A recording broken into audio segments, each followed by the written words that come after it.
Live, Chairman, thank you. Good evening and welcome to this Strategy and Resources Committee meeting on Thursday the 24th of July 2025. My name is Councillor John Driver and I am the chair of this committee. Members, we are streaming this meeting live as well as recording, and by being present in the meeting you are giving your consent to being recorded. During each item, please put your hand up to indicate if you wish to speak. I will then invite you at the appropriate time. Could I ask members to avoid approaching the top table, as this could create interference with the cameras and live stream. Please note that the YouTube live stream sound recording is dependent on the correct use of the microphones. Therefore, can I ask that when invited to speak, you remember to turn on your microphone and turn it off when finished. Please reference a page or paragraph number when referring to the agenda papers and keep your contributions as clear and concise as possible. We do not have any fire alarms testing scheduled for today. However, we may have periodic fire alarms, and I remind members to ensure they sign in and out when entering the council offices. If you hear the fire alarm, please exit using either the two marked fire escape routes. Once out of the building, please proceed to the designated muster point located on the grass verge by the police station entrance. On to agenda item 2 then. Apologies for absence. Ms Bird. Thank you, Chairman. Apologies have been received from Councillor Dodsley, Councillor Lagan and Councillor Stilts, and Councillor Stamp is attending as a substitute for Councillor Lagan. Thank you, Chairman. Thank you very much, Ms Clark. On to agenda item 3 then, minutes. The minutes can be found on pages 5 to 14. It is recommended that the minutes of the meeting held on Thursday the 12th of June 2025 are approved as a true and accurate record. I so move. Have I got a seconder? Councillor Thompson. Can we agree by assent? Thank you very much. On to agenda item 4, declarations of interest. To disclose the existence and nature of any disclosable pecuniary interests, other registrable interests and non-registrable interests relating to items of business on the agenda having regard to paragraph 9 and appendix B of the Code of Conduct for members. Members are reminded that they are also required to disclose any such interest as soon as they become aware, should the need arise throughout the meeting. Are there any declarations of interest? No. Okay, thank you very much. On to agenda item 5 then, public participation. I can advise that we have not received any submissions from members of the public. On to agenda item 6 then. This is the building control policy 2025 to 2028. This can be found on pages 15 to 38 of the agenda, and I believe Mr. Johnson is speaking to that, and I think Mr. Johnson is online. So over to you, Mr. Johnson. Thank you, Chair. Item 6 concerns the building control policy 2025-2028.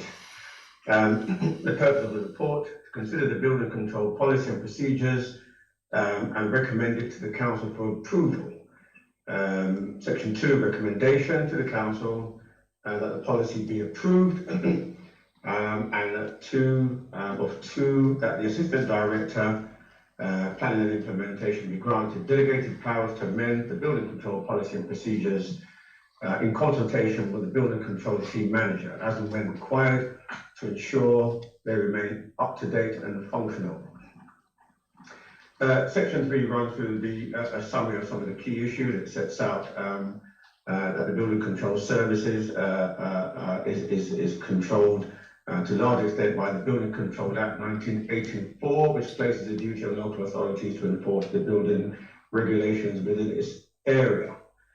At 3.2, it discusses the Building Safety Act 2022, which was introduced in response to the investigation finding of the Grenfell Tower residential fire in June 2017. At 3.3, it then sets out the Building Safety Act in more detail, and specifically it places a requirement for all people carrying out restricted building control functions to be qualified and registered with the Building Safety Regulator, which is currently part of the Health and Safety Executive, but is expected to shortly become an agency of the Ministry of Housing, Communities and Local Government. The building inspectors in both the public and private sector must be qualified and also publicly registered to a level appropriate to the work they undertake. And then it goes into further detail. 3.4, discussing Maldon District Council's building control team, which consists of, and I must just correct a slight error there, where it says 3.7 FTEs. The position at this point in time is 2.7 FTEs, so just to give advance notice, very shortly it will be 1.7 FTE. And at that point, I'm just going to point out that the current building control manager will be leaving the service, but internal advertisements is currently advertised, and we are looking to recruit to that service. And in addition to that, we are currently taking on the services of 2 agency building control services. So we would like to think in a matter of a few weeks we will be up to 3.7. And that's just to give a little idea of the state of play with the building control services. The bullet points at 3.4, however, just outlines the duties that the service currently carries out, compliance with the construction of buildings, compliance with ensuring access to buildings of all persons, enforcement against unauthorised work, dangerous structures, demolition notices, conservation of fuel and energy in buildings.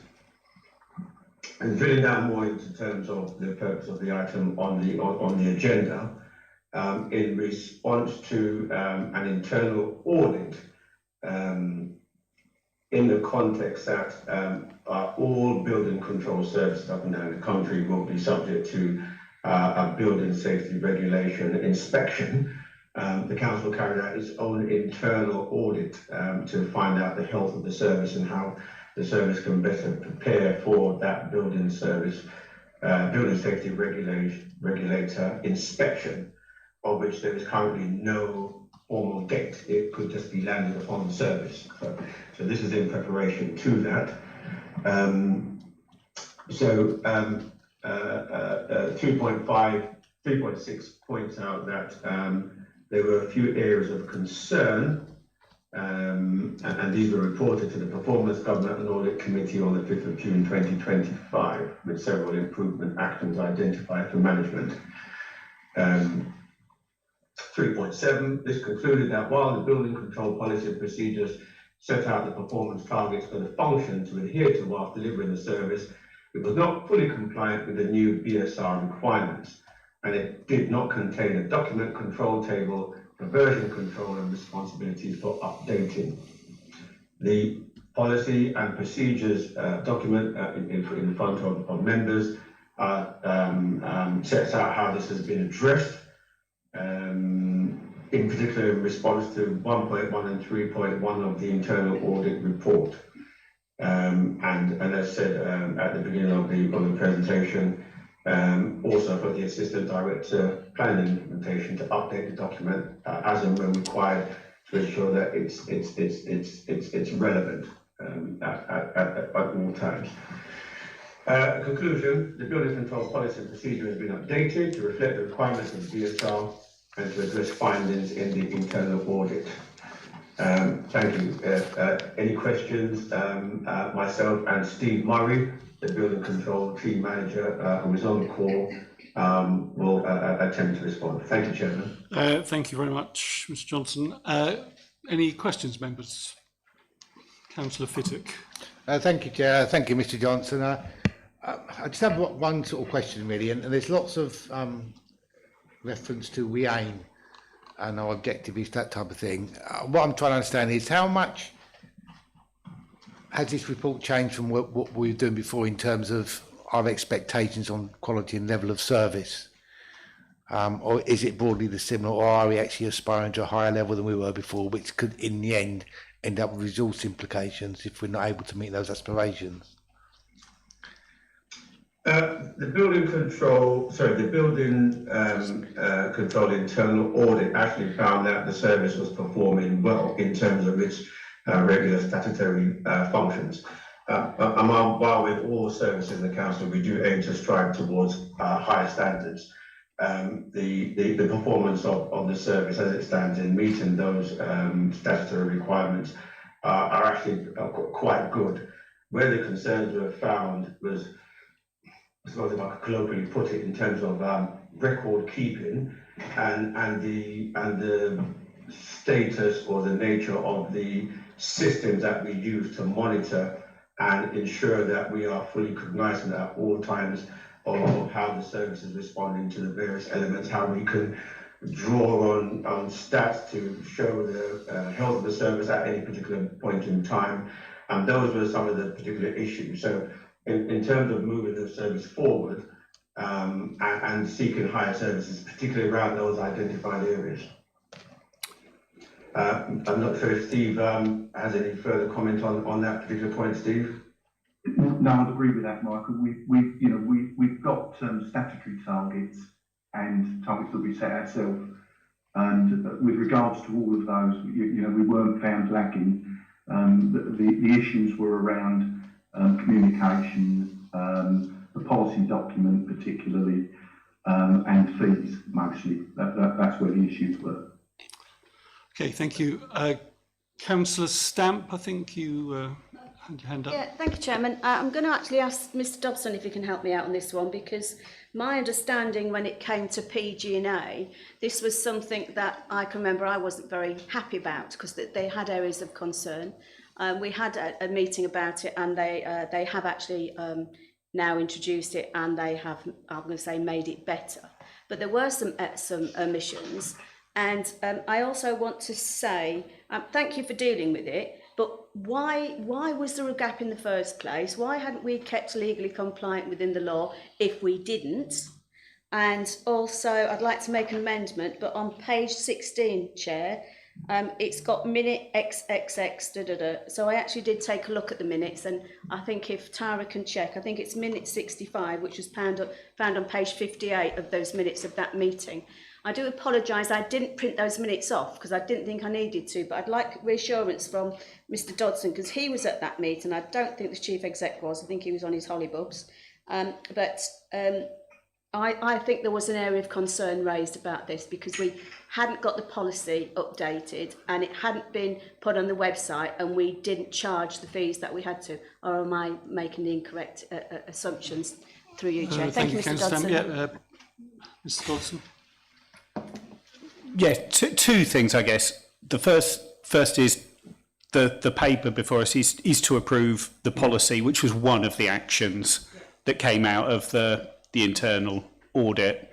The action plan is on track with dealing with all of the issues that were raised within that. This was one of the actions, which was why Michael referred to it. So yeah, all of those are on track, being dealt with. In terms of this policy itself, it's mainly in terms of the policy needed to be updated and restated, because whilst the delivery of the service got good marks, basically it was the underlying processes that were followed, and so the policy needed to reflect what was done, hence the update, and also the changes to the legislation that had happened around the service. So all of those are handled and dealt with within the updated policy, which is for members to approve this evening. Thank you. Okay, thank you very much. I believe it's reference 65 in the minute 65. Yes. Just a quick one. Thank you for that. It's just better that the committee knows for clarity that it was identified and it has been dealt with. But Chair, I'd like to put an amendment to the recommendations when you read them out at the time, please. Okay. Any other questions? Again, just the focus is the point of this particular section is that we are looking at the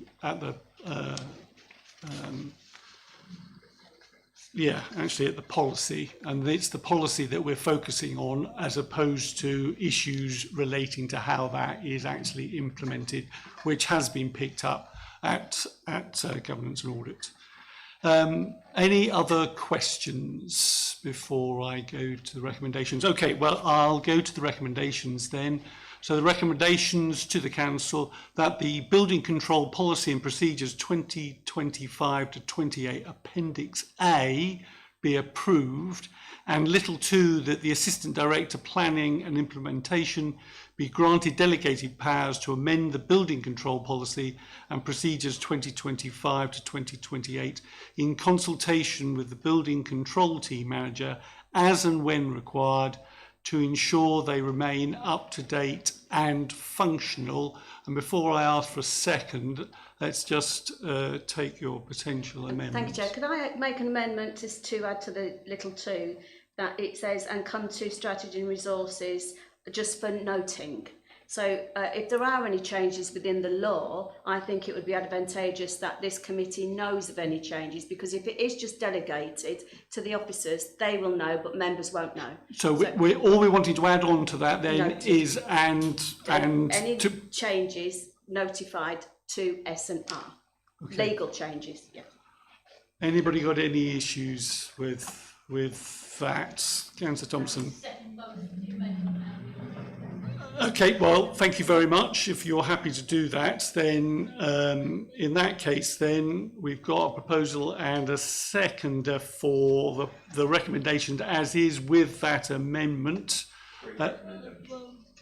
So are we happy to agree by assent? You're abstaining? Okay, well, in that case, then we'll go for a vote. Let's see if so this is for those who are happy to approve this recommendation with that amendment, that actually any amendments are brought back for noting here. Those in favour of the recommendation with the amendment, those against, those abstaining. Thank you very much. So that's carried. Thank you. We move on to agenda item 7 then, revised health and safety policy and statement of intent. This agenda item 7 can be found on pages 39 to 60, and I think Miss Wheatley is going to present. Oh no, sorry, Mrs. Dodson is going to present this report. Yes, thank you, Chair. This is a report that's been to, or a policy that's been to council, to committee previously on the 23rd of January. Officers brought a revised corporate health and safety policy and statement of intent at that time. Following debate, members were largely happy with the policy, but did ask for a little more work to soften the language in some areas, and also, whilst it was acknowledged that members of the council aren't subject to the Health and Safety at Work Act, there was a request from members that the policy was amended to include reference to members and the health and safety of members in going about their duties. And it was agreed that Councillor Lagan and Councillor Stilts would be appointed to support the officer working group in making those amendments to the policy. That work's now been undertaken, the recommendations have been actioned. There's an additional element of the policy that refers to members, and also some of the wording has been changed to the satisfaction of those members that were engaged within the working group. So it's represented to members this evening for approval. Thank you. Oh, and Mr. Baccarin is also here. He undertook the work and is here on hand to answer any questions if required. Thank you. Okay, thank you very much. Questions? Councillor Burrow-Cook. Thank you, Chair. Just got a couple of questions in terms of the first paragraph of the policy. Whilst I appreciate the language has been softened, there is elements to the legal requirement for wording such as so far as is reasonably practicable, which is the actual definition in the Health and Safety at Work Act. And whilst the language has been softened, it doesn't actually now use that phrase within the first paragraph. It says everything reasonably practical. Do we need to make reference to either HSG 65, which is the Health and Safety Executive's recommendation? You know, it's not a legal requirement to follow, but it is best practice, and also safe systems of work, SSOW, or safe systems of training, because that's the recommendation from the HSE, as far as I understand it, and perhaps the Officer Baccarini could clarify some of those points. Well, we've had a question there. Is that possible to get a response on that, please? Mr. Baccarini? Yes, thank you, Chair. Yes, so there was two questions, I understand. The first one was the insertion of so far as reasonably practicable. Is that correct? And then the second one was reference to HSG 65.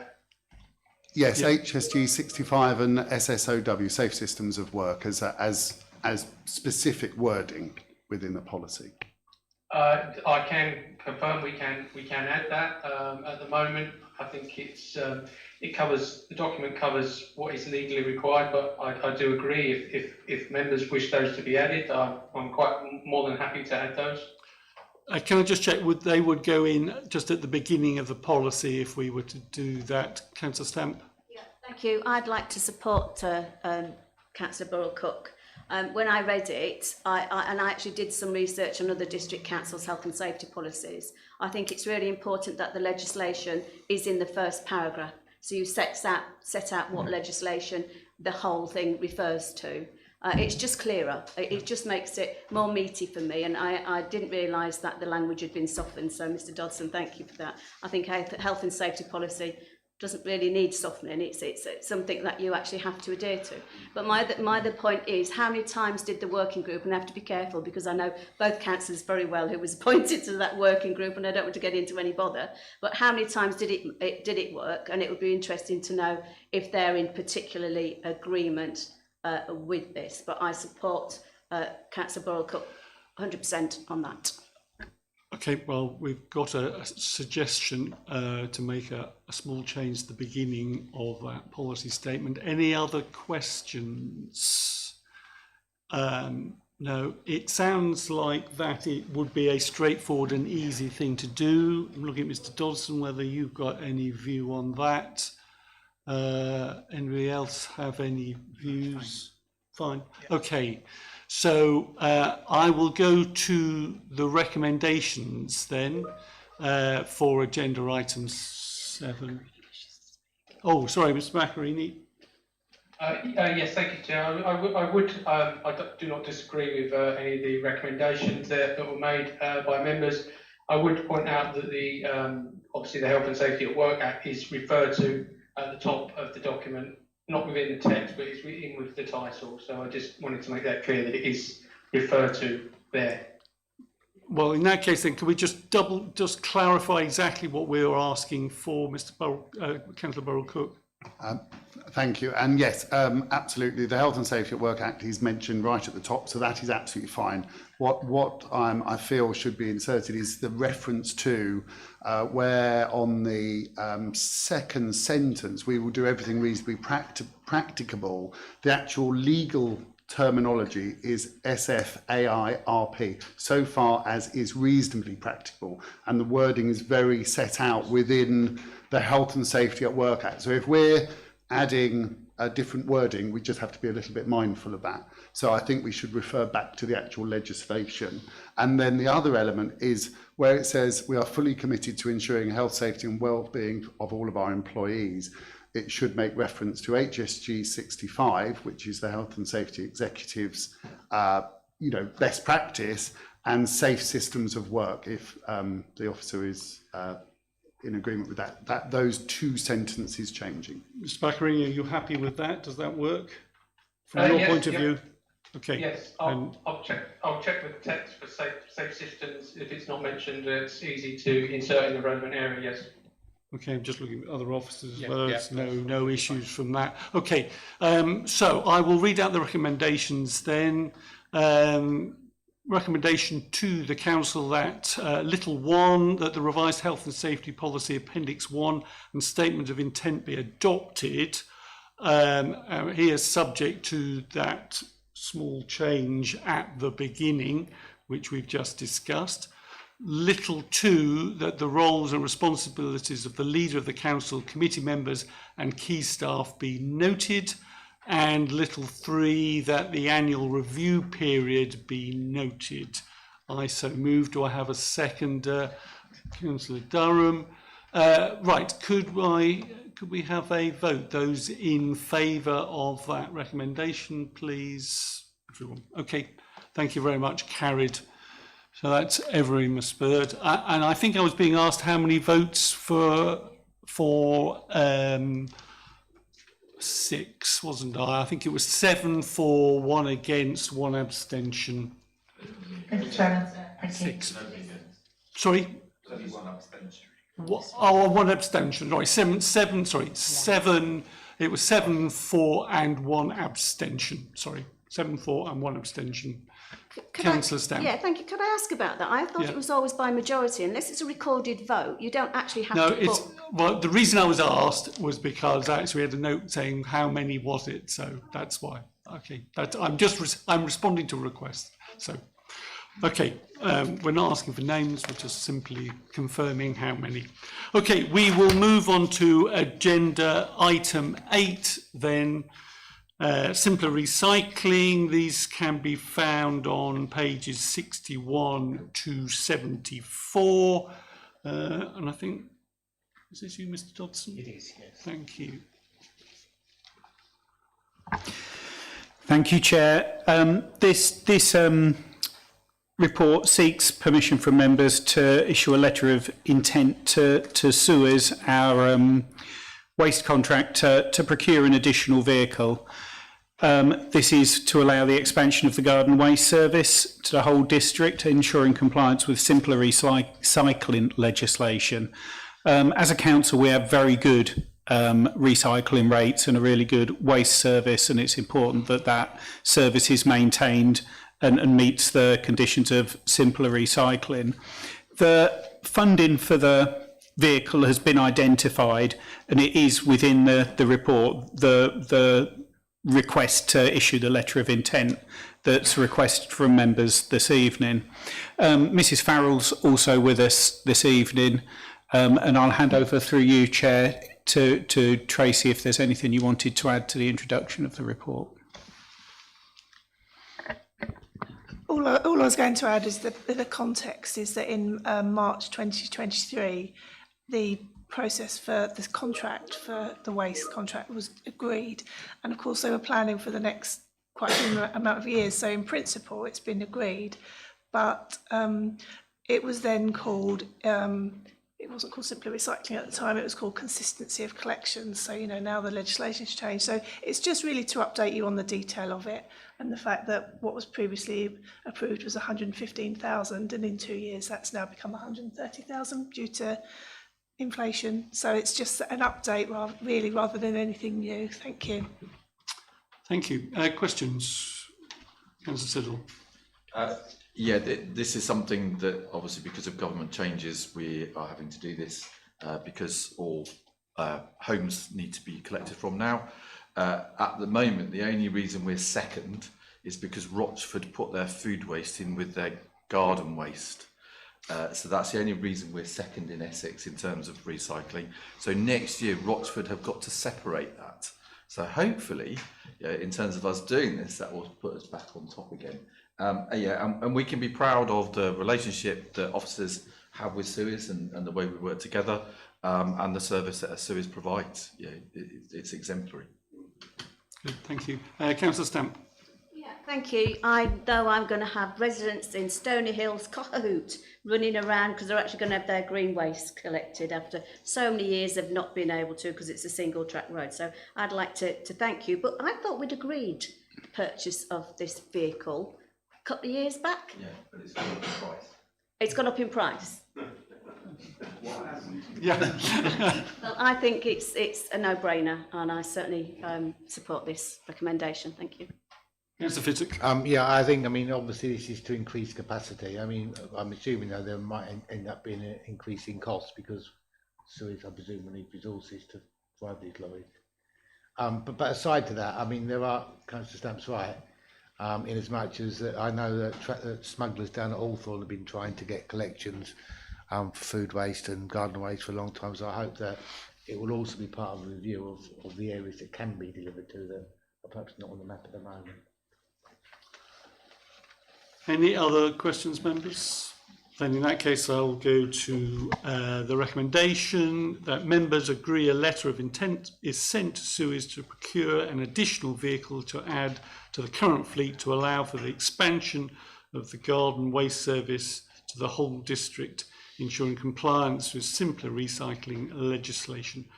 Upon receipt of this letter, Suez will order the vehicle. That is the recommendation. I so move. Do I have a second? Councillor Burrell-Cook. Can we have a vote on that? Those in favour? That's unanimous. Thank you very much. Okay, we move on. Agenda item 9, Treasury Management Outturn. This can be found on pages 75 to 98. And Mr. Jay, I think it's over to you. Thank you, Chair. Thank you, Committee. So just to take the committee quickly through this report. Treasury management, as I'm sure you're aware, is quite a complicated area of financial activity. The report is part of the standard approach to ensuring transparency around that area of activity. The report sets out very simply that the reporting back into this committee is part of the Treasury Management Strategy that was agreed previously by full council for the year 24-25, and it was agreed in February 2024. In terms of the recommendations, which are at 2, I just want to highlight in particular the second of those 2 recommendations. Despite the way that this is presented in slightly different ways, slightly different terms, this report on the Treasury Management Outturn for last financial year is entirely consistent with the report received by this committee in its last meeting relating to the outturn against budget for the last financial year. It is also consistent with the report taken a week ago to PG&A committee, which covered the pre-audit statement of accounts.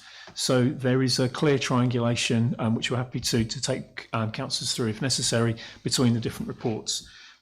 In terms of the overall approaches to this, the Treasury Management Strategy agreed by the Council is in line with the SIP for Best Practice Guidance, the SIP for Treasury Management Code, and it is within that framework that we are operating throughout.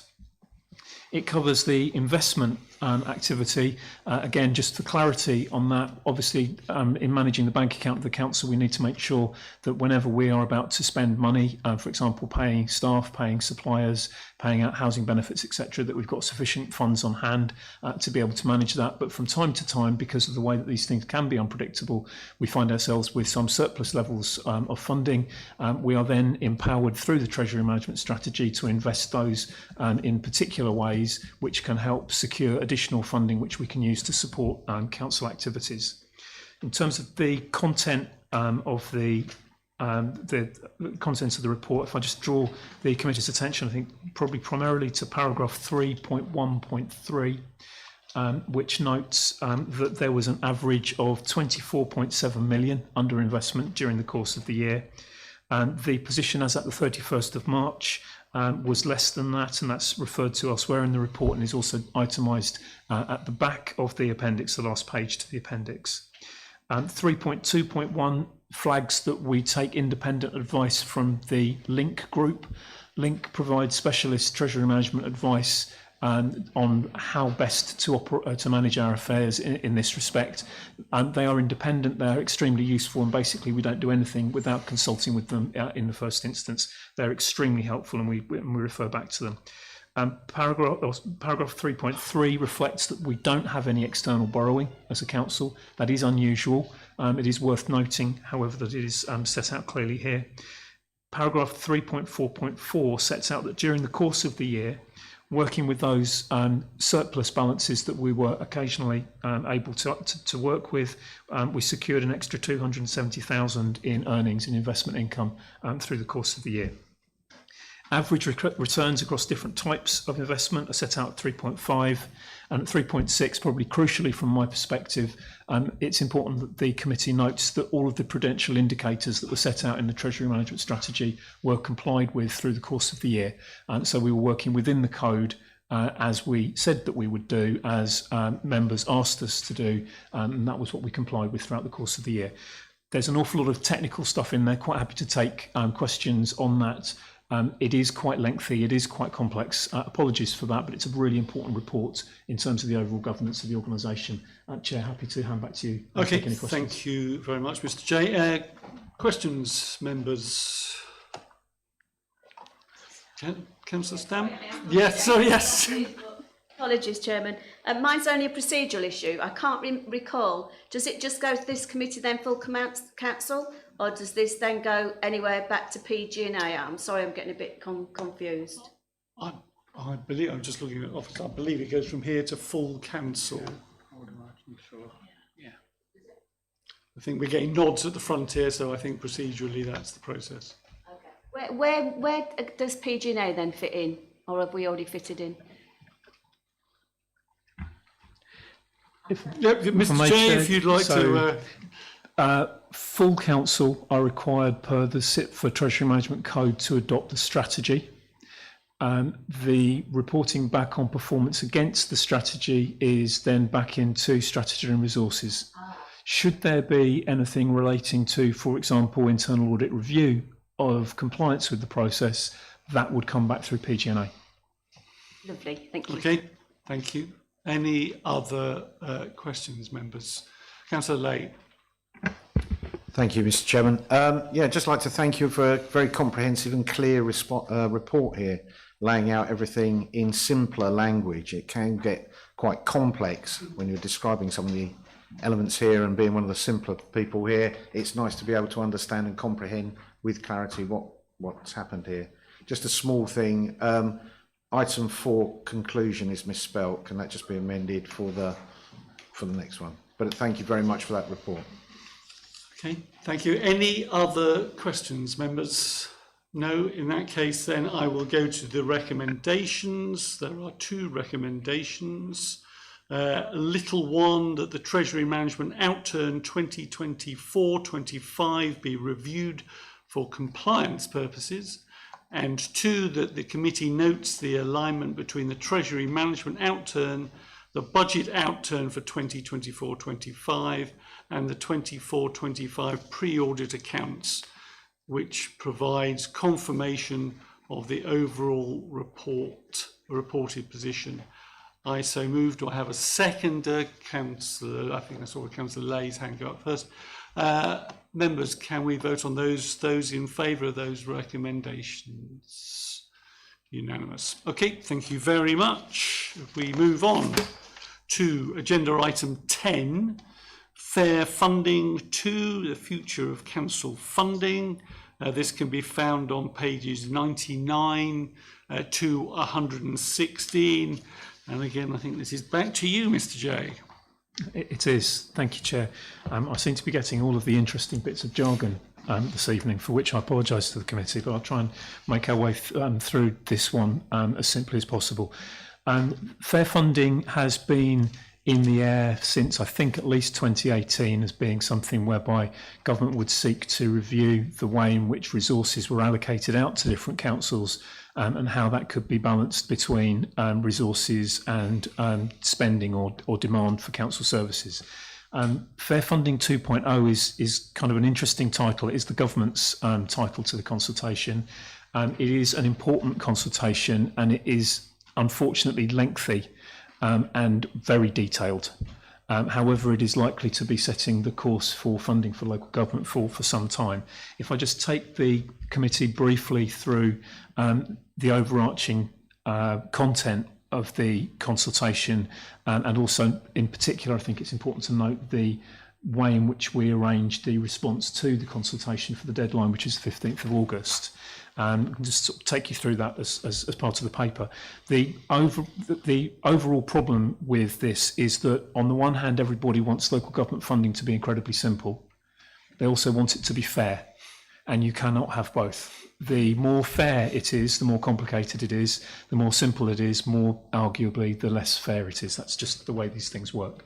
But in that context, the key issues that are set out, 3.1.4, this relates the early indication we've received from MHCLG via the District Council network as to the likely impact on districts of the current proposal set out by government. So if the consultation is concluded and implemented as set out, it is to be expected that district councils as a group will see a reduction in their resources of between 5 and 7% as we move from this year into next financial year, and thereafter flat cash to the end of the proposed multi-year settlement, which is the financial year 28-29.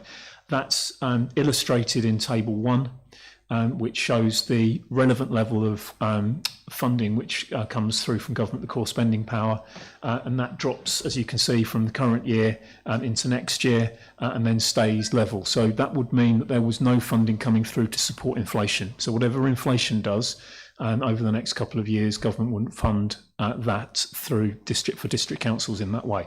That's quite a challenging position for the sector as a whole. This council is lucky enough to be in a situation where there are some resources on hand. We're also, I don't know if we're lucky or not, but we're going through the reorganisation process. So this is not something which continues forever into the future. There will be reorganisation at some point, and then it will be a different type of council, and the funding will be arranged in a slightly different way. So there's a kind of added level of complexity. In terms of the different aspects that are covered in the consultation, the Table 2 at paragraph 3.1.5 goes through the 13 different chapters of the consultation. It pulls out as kind of bullet points some of the key aspects in each of those chapters, and references back the questions within the consultation which relate back to those chapters. And there's 46 questions overall. Included within the table is some percentages.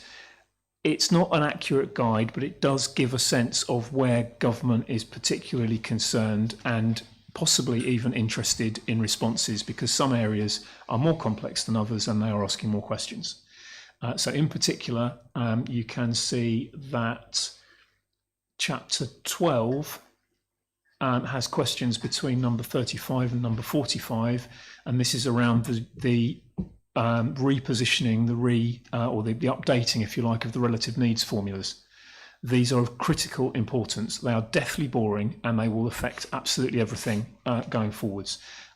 Within the bullet points there, you can see it covers adult social care, which is generally held to cover about 50% of spending across local government, children's social care, which covers a further 25%, and then various other key elements, which as a district we're perhaps slightly more familiar with, particularly around some areas of the homelessness bit. Sorry, I jumped there.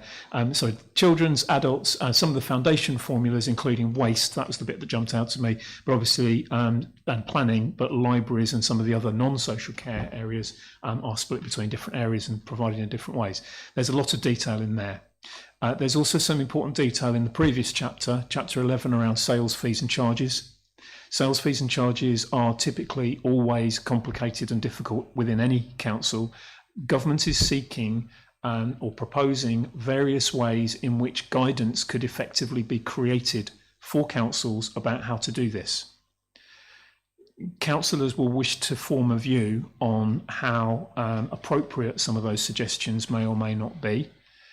It could be the case we might wish to take a view that says, well, actually, councils are already pretty good at doing this because we do it every year. And it might be worth noting that across the overarching totality of fees and charges, approximately 50% are determined locally by councils and approximately 50% are determined centrally by government. Councils, albeit sometimes this can be a bit patchy, tend to be quite good at keeping up with inflation, keeping up with costs and seeking to ensure that things are being done in an appropriate way, bearing in mind other pressures upon local residents, including things like cost of living. It is regrettably the case that government hasn't always been quite as on the ball in terms of ensuring that things like planning fees have been moving in line with inflation over the last 10 years, which is why planning fees suddenly went up recently. It feels a little bit imbalanced from that perspective. There's an awful lot within this. I don't want to go into it in too much detail. You can see there for yourselves, and I'm quite happy to take questions around that. Just moving on to some of the other elements of it. From 3.2, in the remainder of section 3, there are a range of kind of background areas of commentary included in the report. There's some detail around how SFA, the Settlement Funding Assessment, is calculated. This is important because that's one of the key areas through which government is able to control the overall level of funding that any particular council receives. So understanding that is of crucial importance. There's also some notes at 3.3 around the differences between the council tax charge, often thought of in terms of the Band D equivalent or the Band D charge, and the average council tax yield. So the Band D charge is the bill that comes through the door. The average yield is what you actually get at the end of the year, approximately per property. And that's one of the key areas that the government is very keen to address, because the way that things work at present mean that some councils can raise funds at twice the rate that other councils can, simply because of the differentials. Even though we're restricted to, at district level, 2.99%, or at county council and upper tier level, usually 4.99% being the charge plus the social care precept, those limits remain. But depending on the base that you start from, and depending on the profile of the base between bands A and band H, what you see is that some councils can increase funds very, very quickly, and others languish and can't do it half so fast. And that's something which the current government is keen to address, because it affects the balance between resources and services. To illustrate some of that, the chart at the end, just before 3.5, there's a series of coloured lines which you can see rising from the left-hand side of the chart to the right-hand side of the chart. This is the average council tax yield, so what government's interested in, looking across all of the districts in Essex and compared with the red dotted line, which is the England average. You don't need to be a statistician to understand that if 2/3 of the districts in Essex have council tax yields which are significantly above the average in England, any rebalancing of resources against demand nationally will see Essex districts at a disadvantage. It's just, that's the way the numbers will play out. And in terms of the submission of the response, this is the kind of last point on the body of the report. The submissions are due on the 15th of August. It is suggested that these can be finalised via this committee using email through contributions from members of the committee as is possible, on the basis that there isn't a decision which will be binding upon the council which needs to be taken. The questions are already known. This is really about, to the extent that committee members feel able to contribute or add in comments, they can then be collated and brought together. A final version can be shared in the week or so before submission, and then we can submit in good time. I don't know, Chair, if it would be helpful for me to point to some of the particular questions which could be useful to respond to, or whether there's too much detail. As I said in the Finance Working Group, please don't take us through all 46, which I wasn't going to. resisted at the time, but by all means highlight a couple of the key ones. That would be helpful. Thank you, Chair. In which case, I will point to, I think one of the early ones that I think is of interest is question 10, the notional council tax, and a level of notional council tax which is broadly, as I understand it, to be in line with the England average, which is illustrated in the chart which I just discussed. So if an England council tax was set at an average level, that will be then used as the basis for calculating levels of resources. Some councils would then see a benefit because the level of resource would be estimated as being higher than the actual charge at the moment. Other councils would see a disbenefit, although this council already sees something called a tariff of the order of 4.7 million, whereby 4.7 is removed from what we collect as a local council, taken back into central government and then redistributed in various ways. So I think that question 10 is one that's worth identifying. In a similar way, question 15, should government apply a uniform council tax collection rate? And this is an interesting and challenging one. Many councils that I've had experience of working in have worked incredibly hard to maximise the collection rate. Maldon district, I think in common probably with most of the other Essex districts, has worked very hard to get to this point. Many councils are seeing collection rates higher than 98, even 98.5%. That's a really astonishingly good collection rate. And I always love adding to that. And if HMRC were half as good, the national picture would be very different. That's not the point. If you are, however, in a large city, particularly a large city with a substantial student population or a migrant working population or a population where the turnover of the working population is quite high, think a Liverpool or a Birmingham or a Manchester or a Sheffield or many other similar areas, that turnover in occupancy of different properties leads to a drop-off in the amount that you're able to collect. It doesn't stop those areas working hard just as we do to maximise the collection level, but I think for government to impose a notional level of collection based on an average seems to negate the hard work that revenues and benefits teams have done over the last 10, 15, 20 years. I think it is what it is in many areas. It makes more sense to kind of hold it at those levels, recognising local advantages and disadvantages. A couple of other points. Question 19 points to what alternative planning incentives could be provided specifically around affordable and sub-market housing, given that government is removing new homes bonus. So the new homes bonus incentive is being removed, partly on the basis that it didn't arguably do what it was set out to do. So the question 19, and this is the difficult one, my background isn't around planning, as you probably guess, it's more around accounts. But I think there is something around those councillors who have been involved more in local planning issues, the local plan, other similar. What are the incentives that might work, particularly in the Maldon area, that we'd want to submit back into the consultation? A couple of other points. Question 29, just jumping on a bit. Question 29 links to reorganisation into unitaries, effectively local government reorganisation. There is an opportunity to raise through this consultation and perhaps simultaneously through the 26th of September submission of the business cases around the reorganisation. If there are any areas that we would like to see changed, what are those areas and how could they be changed? So one example of that, for example, could be if you take all of the tariffs and all of the top-ups across Greater Essex, the net position is a tariff of 56 million. Well, that's money that's been raised from the local tax base. There could be an argument to say that all or most or some of that could be retained rather than redistributed. How could that work? Could that be part of the ask of government, perhaps linking in with some of the devolution responsibilities? Can't guarantee any of that's going to happen, but it's certainly not going to happen if we don't ask for it. So some of those opportunities also exist. Question 31 links to fees and charges controls, which I've already touched on. And I think there is something there about, I think local councils and districts and unitaries up and down the country are good at managing fees and charges, even though that's really, really difficult. I'm not sure that government is as good, and I'm not sure I would necessarily want to cede some of those controls around fees and charges to central government. But thank you, Chair. I'll leave it there. There's some of the key points that I'm interested in. Thank you very much, Mr. J. That was really interesting. Yeah, and you've distilled an awful lot in a short period of time. A very clear paper. So thank you very much for that. Councillor Thompson.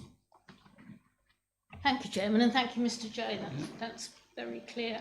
I've just got one question on question 10, that you said neither agree nor disagree, but the free text is this council fundamentally disagrees. I'm just a bit confused why that isn't a disagree. What have I missed?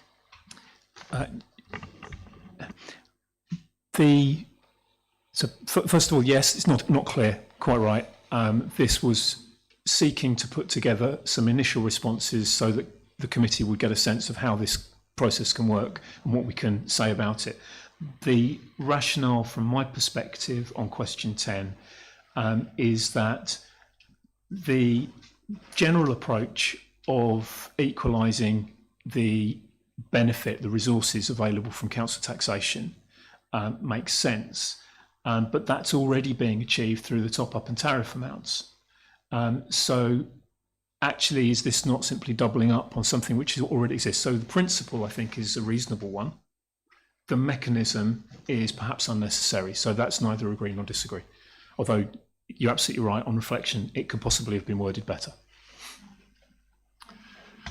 Councillor Durham, thank you. Thank you very much indeed. A really good report about a really poor situation. Districts in the southeast have been penalised quite heavily, and we all know what the government are doing, sending the money up north. And I agree with the responses to the questions, and if there are opportunities from the various business cases for LGR, they should be taken and grasped with open hands. But of course, part of the white paper is council tax parity across the unitaries, isn't it? So that's going to be an interesting element moving forward. But yeah, I mean, it's very serious for our financial viability for the next couple of years. It's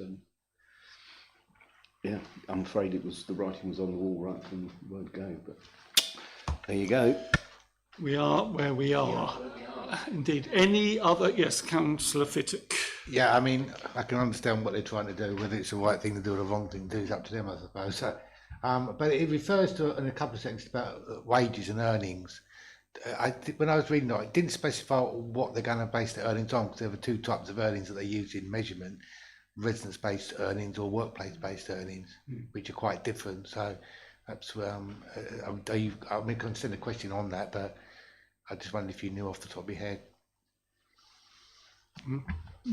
Through your chair, I think the simple answer is not off the top of my head, no. But I do understand that to be part of the wider process of the area cost adjustments, whereby government is seeking to take into account, this is part of the increasing complexity and hopefully from their perspective increasing fairness, taking account of the relative levels of wages in different parts of the economy and in different geographies. So arguably the wage levels on average in the southeast across different aspects of the economy, wages tend to be higher than some of those areas in the northeast or northwest.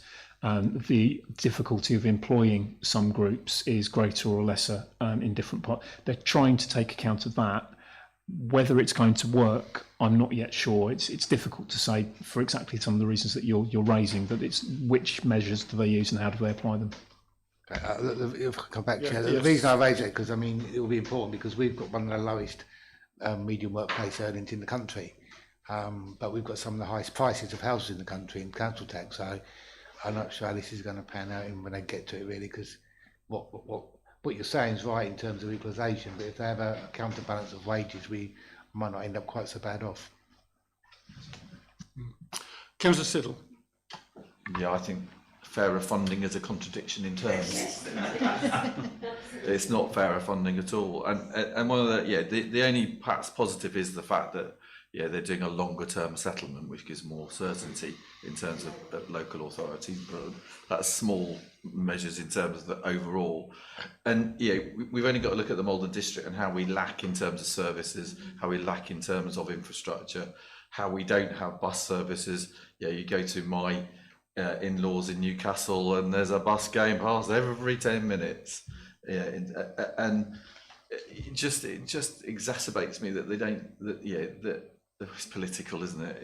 And it's not good politics because they're not looking at the bigger picture. But we are where we are, and when the next government gets in, there'll probably be another change or something. But I don't know. And yeah, in terms of the last year, and in terms of consultations with councils and how much they pay attention to them, we might as well not bother. Councillor Durham, and then Councillor Stamp. One of the most worrying, of course, is they're not going to top up for the inflationary increases. You know, and inflation is stubbornly high. You know, we're 3.5%, and it doesn't look like it's going to go down anytime soon. And they're not going to pick that slack up, so it's bad news all round. Councillor Stamp, and then Councillor I'm going to say Fiddick. something really cheerful. Many years ago, I wrote to David Cameron to come and visit our area. I got a lovely response back saying he's very busy, but thank you for your kind offer. So I think I ought to write one to Keir Starmer and actually offer him or Angela Rayner, Ange from up north, and to see if she wants to come down, and we'll give her a guided tour. And to be honest, I most probably will do that.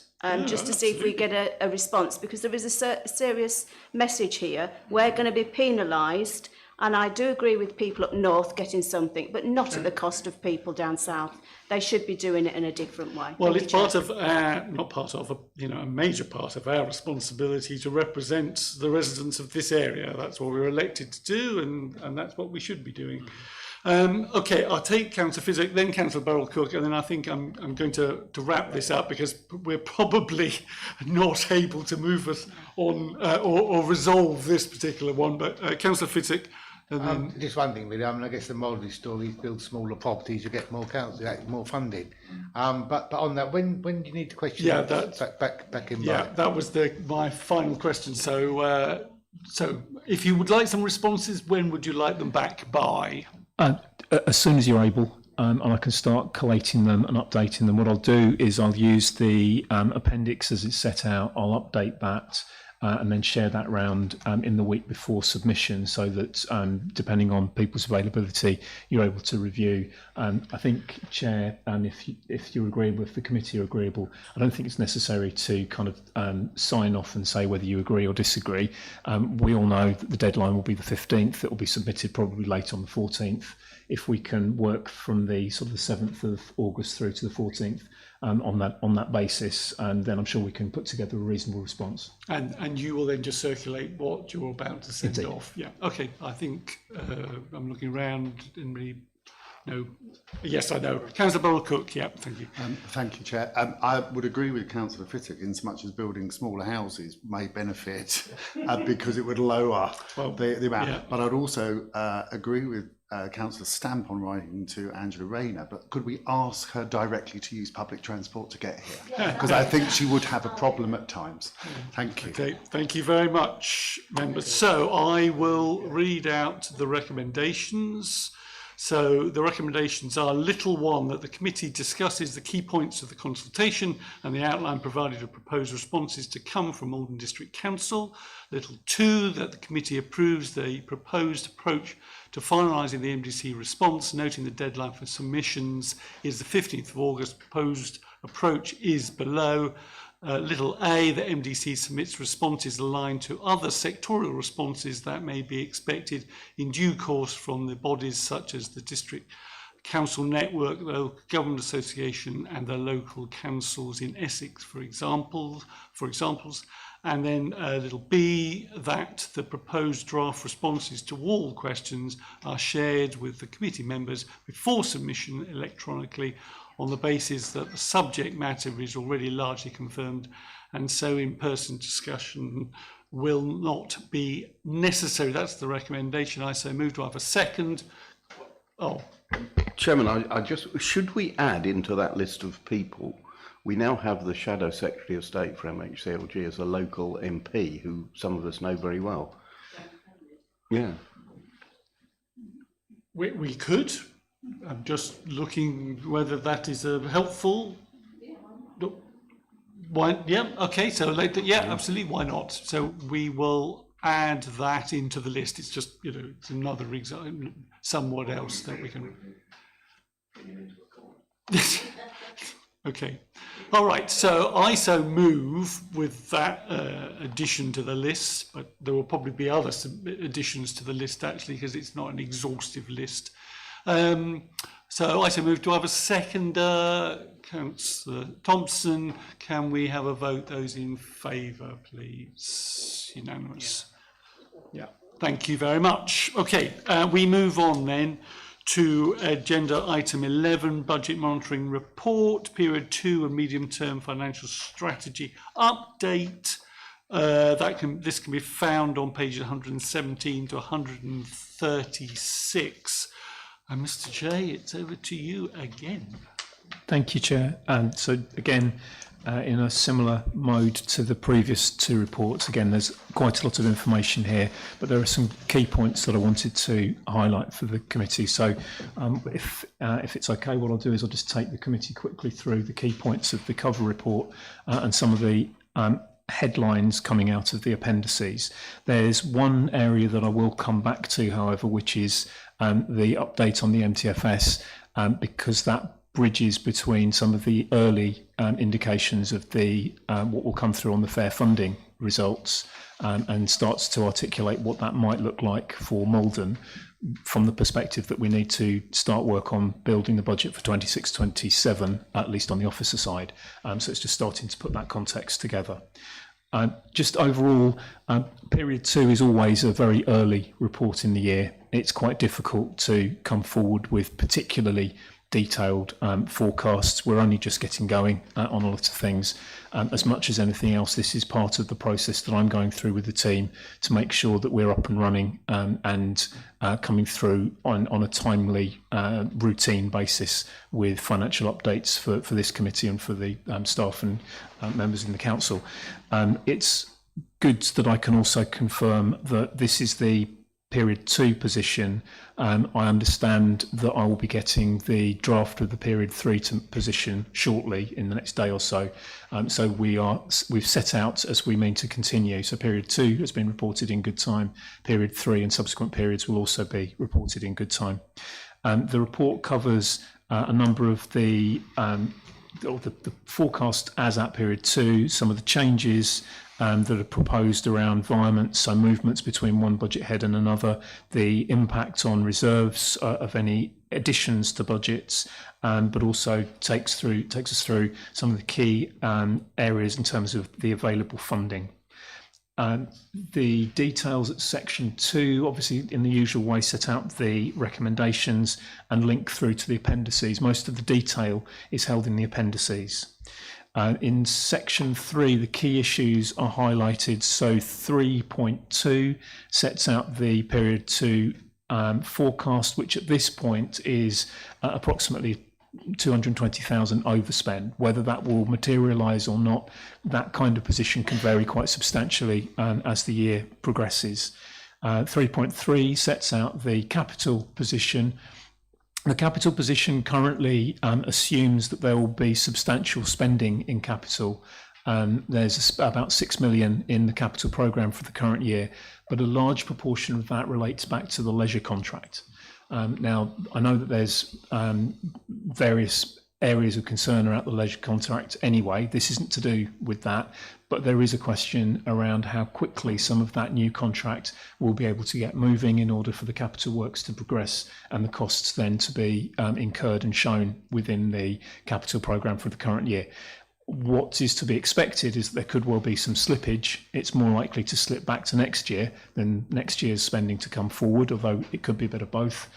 So at the moment, a key risk in terms of the delivery of the capital forecast will be the delivery of some of those items of significant capital spend through Places Leisure and at the Blackwater Leisure Centre. So we'll see how some of those develop through the course of the year and continue to report them. I'm not expecting that it will fundamentally shift those investments, but it could change the profile between this year and next. So we'll be keeping an eye on that one. In terms of 3.3.2, it's just worth noting that there is a update in terms of the scope assigned to a particular element of the capital programme for the current year, the new play site equipment, and there's some detail which is provided in the paragraphs following from that to be noted. Section 4 picks up on some of the environments and budget requests. Section 5 and Appendix 4 linked to the reserves position. Again, this is still quite early on in the year, so it is based on that set of assumptions. Section 6 is the area that I wanted to spend a bit more time on, Section 6 and the related Appendix 6. I've included at 6.4 the February MTFS, so the MTFS that went to Cabinet and Council, this committee and council, I apologise, in February and was approved by full council in February is shown there at 6.4. A summary of an updated MTFS is shown in table 2, and in appendix 6 there is a more detailed version of the table that you can see at table 2, which shows the key elements of the expenditure, the key elements of funding, and then the gap, and then some proposed mitigations for the way that could all be played together. This is to be understood as a starter for 10. It's a starter to inform discussion. It is not an agreed and finalised position. I'm not seeking the committee's agreement to this as a, if you like, a capital P plan. That's not what we're looking at. This is a starting point to enable officers to begin the process of planning for 26-27, which we will need to be coming back in the autumn with some sort of clear proposals around. To understand some of the key issues, there's some commentary associated with each of the lines, which is set out in Appendix 6. So you can see, for example, that fees and charges are expected to increase by 2% per year. Just for clarity, that's not a suggestion that we're increasing each of our fees and each of our charges by 2%. What we're expecting is that the overall income that we secure is increased by 2%. That could be an increase in volume, which could be achieved by a reduction in price. Or it could be a substantial increase in price, which then risks a bit of a drop-off in volume. But overall, the budget is assuming a 2% increase in the overall yield. Increases in salaries are currently modelled at 2.5%, and I know that there's some recent confirmation around the likely pay levels which are coming through as a result of national negotiation. And there's also contract inflation, which is built through at slightly different rates. And it could be that we can do some further work in terms of understanding the detailed rates that are embedded in different contracts and modelling that through with greater clarity.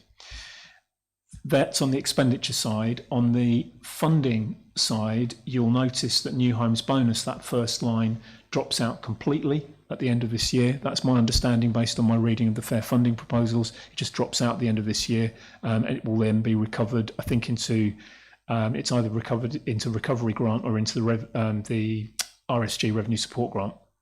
But we'll see exactly how that plays out. So that's the assumption there. The EPR funding, that has actually gone up in since the February budget was confirmed and since this was prepared. The current level of EPR funding, that's the waste and recycling funding, has gone up to, I think it's now 684,000 in the year. But if that's to remain flat cash, that will then be flat through the subsequent years as well. Again, the business rates growth and the Section 31 compensation grants, again, they're being taken at flat cash. Now, they may not be taken in quite that way, so there's a degree of uncertainty around this, but it's starting, hopefully, to provide members with the view as to what the outlook is between now and reorganisation. And at the very top of that table, you can see we're currently, if you like, in LGR year -3. Next year will be LGR year -2. Then it'll be year -1, and then LGR year 1 is 28-29. So we can see this year and the next 3 years, and the committee, the finance working group and officers can be working in that framework to understand, okay, how do we plan various aspects of delivery and what are the appropriate ways of, for example, deploying reserves, addressing pay, addressing contract costs, addressing fees and charges, etc. So I'll leave it there, if I may, Chair. Hopefully that is clear.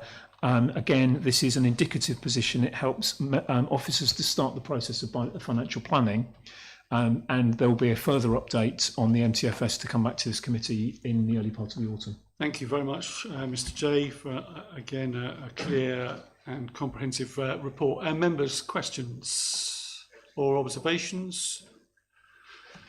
Councillor Stamp.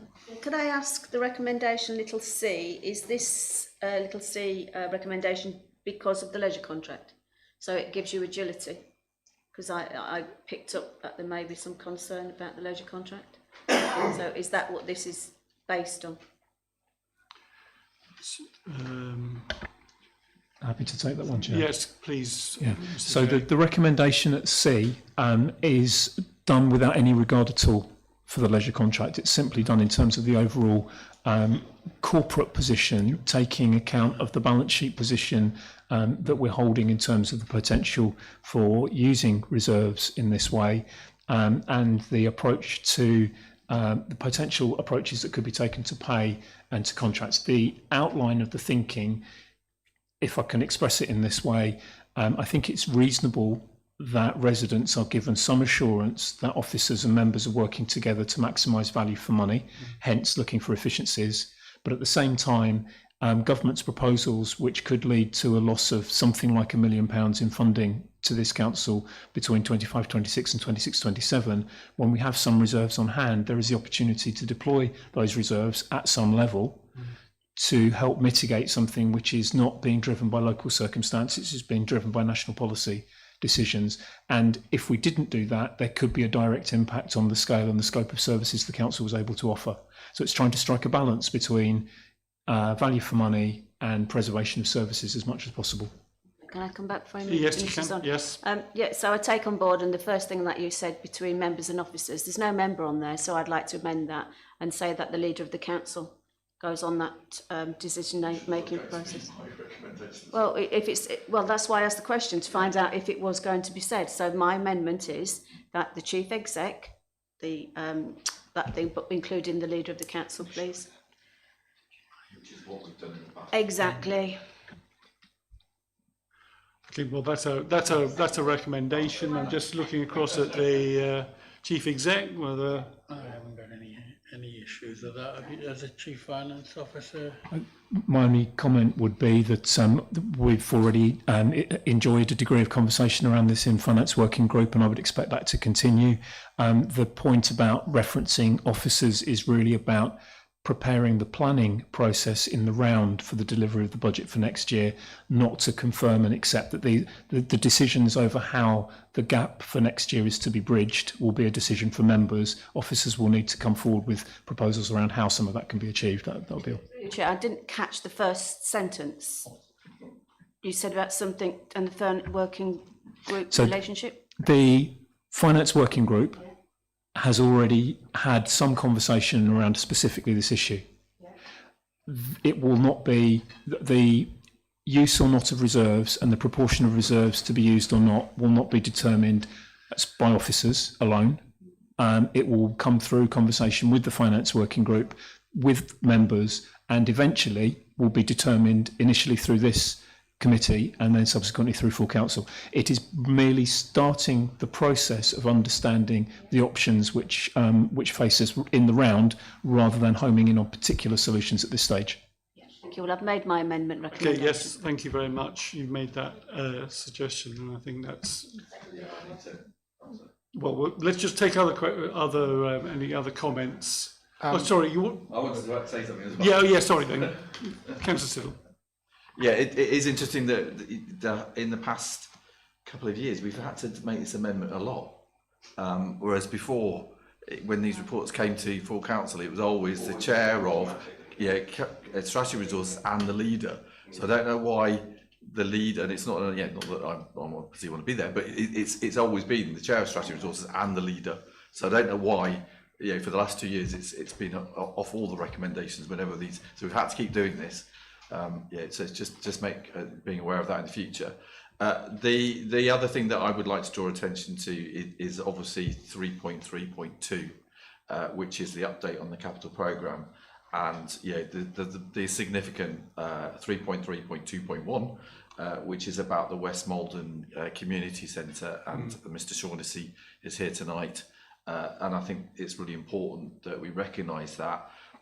At the same time as consulting with officers on that particular recommendation and that particular work, one of the things that we talked about with Mrs. Green, for example, is 3.2.2, and that was to change the programme of updates across the whole of the Maldon district. And originally, the work for those the play areas and parks and things like that was a 5-year programme. And one of the things that we're doing is make that a 3-year programme. So again, it fits in with the life of this council. So again, that's the reason why that's come forward as well, so that we can make those decisions early on. But yeah, thank you. Thank you very much. Any other questions? Yes, Councillor Fiddick. Thank you, Mr. Chair. I mean, I don't have any problems with any of the recommendations. What my major concern is that we've still got huge variances in terms of what was budgeted for and what we're actually spending and the revenue we're getting in. So my major concern will be moving forward, if we've got a big budget gap that we're going to try to fund from AI reserves, for example, or by cost savings, we're not going to be in a position necessarily to easily absorb these variations that happen as we have in the past. We've been fortunate in recent years that all of the overspends of some have been compensated by an underspend somewhere else or an increase in income and things like this. So I think the forecasting becomes really, really important. And just quickly on the leisure contract, if, as you say, we're not going to incur the capital expenditure that we thought we were going to do, that can be a net benefit, other than the fact that within the business plan there was significant income from a fixed management fee that was expected to start really from this year and next year. So if we're going to have a delay to that contract, I'm not sure what we've budgeted for in the past, whether we've factored that into any income, revenue income in the MTFS or not, but it might have a massive influence on it because it was £500 million a year on average. Mr. J. Thank you. Just to that last point, from memory, if memory serves, given the profile of capital expenditure, it was anticipated that the current year would be one of the lower years of benefit. So in the event that some of that investment could slip, depending on other factors also which could influence it, it could actually be an overall benefit into the current year, although then the cost of that would slip into next year. But so I think it's one of those areas I'm keeping under review on the basis that I don't yet know what the activity is going to be, either in terms of capital investment or in terms of footfall. And so it's difficult to understand what the financial impact of that change, if it is a change, is going to be at this stage. Do you want to come back? I mean, that's the point. Is I'm not really concerned about this year. It's a knock-on effect that could stop subsequent years. Yeah. That will be the problem. Yeah, and I think actually the point you make about we've been fortunate that actually there's an underspend which has enabled us to cope with some of the things that we weren't anticipating. I think one of the issues that we've raised from the outset has been the need for much tighter tolerance in terms of our budgeting and where we're ending up. So we've got much more confidence about the decisions we're making, because there has been, on occasions in the past anyway, a bit of a finger in the air, and we've been making decisions without necessarily the degree of confidence that we might have liked. Councillor Stamp. Could I actually ask that a report comes, whether it be 6 monthly, on the finance of the leisure contract to this committee? So what Councillor Fittock said, if there is any changes or forecast any changes now, the Section 151 Finance Officer directors here, that he keeps an eye on, and it comes either to it'll go to the Finance Working Group, one would hope, but I'd like it formally that it comes here at least twice a year, Chair. No, I understand. My only issue, but it's not an issue, I'm just wondering about what is the best way of doing that, and whether we want to ask the 151 officer to bring a report to us in the most appropriate way so that we are aware of what's going on. I think 151. Yes, Mr. J. My suggestion would be it would sit logically as part of the routine financial reporting. I think it's necessary sometimes to focus on particular issues, but it's often helpful to identify where there's similar issues which could arise. So yes, an update on leisure for sure, that's not a difficult thing to do, and it would make sense to pick up other areas of significant contractual activity at the same time and to wrap it into a general update on some of the contractual positions, understanding what the specific implications of some of those contracts could be arising in that way. Jerry, if that's agreeable, then I'm happy to do that. A sensible way forward. Mr. Wilkinson. Thank you, Chair. And just to add to the 151 officer's comment, I think we've put in place contract meetings and partnership board meetings. So we've put in place formal governance to monitor the performance of the contract. That'll be reported back through finance working group as well. So I think there's, as Mr. G has said, I think there's enough mechanisms in place to keep members fully sighted on the performance of the leisure contract. But just to add to that for members, I think the work that Ben Cookson, on the housekeeping of our finances was a really good starting point. And I think our current 151 officer, Ben Gier, is continuing with that. And I think it's starting to reflect in the reports that we're improving through Ben Cookson and are continuing now. And I think, you know, we've always set out, certainly since I've been here, to really get a handle on our income expenditure and monitoring our budget so that we can forecast what our budgets are going forward more accurately. Thank you very much. Councillor Lake. Yeah, thank you. Certainly to repeat perhaps and emphasise Councillor Stamp's point was when and where we receive our updates. If it's going to different portals within the council, it's very hard to keep track on where everything is. And given the profile of this leisure contract, I think it's important that members are kept up to date. All members are kept up to date. If there are delays or delivery issues, then we should all be sharing and receiving that information. And certainly any material changes, delays, timings and things that are going on would be very helpful. And we need to be clear about where that's delivered to the council, I think, rather into different places. Thank you. Yeah. Okay. Thank you. Any other questions? No, I think I'll read out the recommendations in just a moment. But it is rather nice. Councillor Still has already mentioned the point, and I'll just emphasise the point, that it is very nice that we're in a position to identify a sum of money for work to be done on new play equipment at the West Maldon Community Centre. It's lovely, Mr. Shaughnessy is here, that actually is here to hear that we actually are committing that money, which we are doing, and as part of this, it's about a commitment to work with you and your family in terms of the development of that, so that it is a tribute. That's, you may indeed. Okay, thank you very much.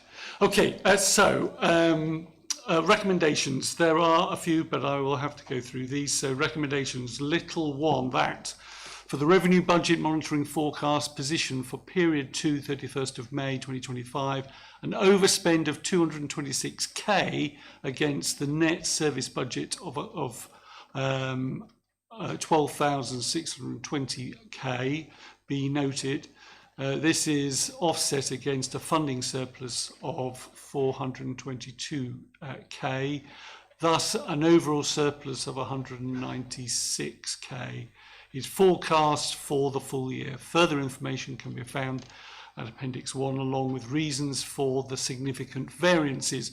B, for the capital budget monitoring positions for period 2, 31st of May 2025, a total capital delivery profile set at 6,502k against a revised budget of 6,472k be noted.